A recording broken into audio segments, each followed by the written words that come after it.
Bonjour my friends, I'm Frankie and welcome to Club Foodie. As summer is approaching quickly, the temperature will get warmer. Hot days by the pool, gardening, exercising and enjoying other activities. This is what summer is all about. When it's hot outside, a cold treat is always welcome. It doesn't matter how old we are. We can all agree that ice cream is a favorite. In today's episode, I'll show you how to make my no-churn vanilla bean ice cream.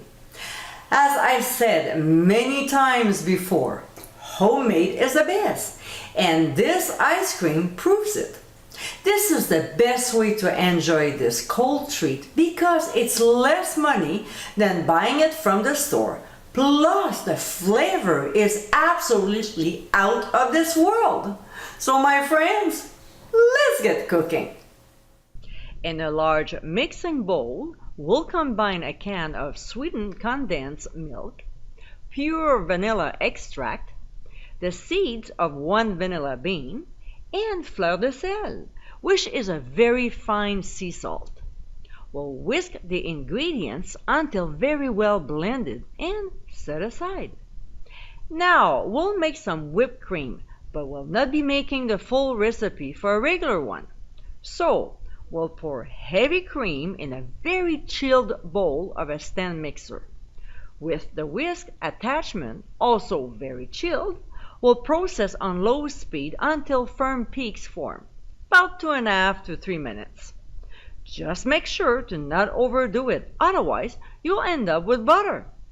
Next, we'll scoop half of the whipped cream in the sweetened condensed milk mixture.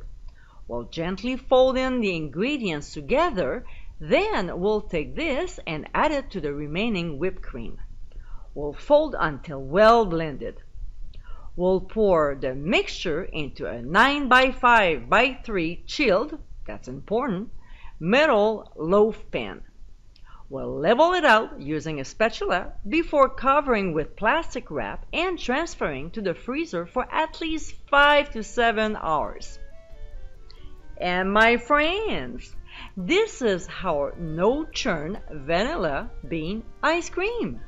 Light, creamy, and incredibly delicious, this ice cream is definitely a keeper. With hot summer days ahead, this is the perfect cold treat everyone will enjoy. It's so easy to make, you won't have to buy an ice cream maker. I hope you give it a try soon, and be sure to visit clubfoodie.com for ingredient amounts and more info. Until next time, my friends, bon appétit!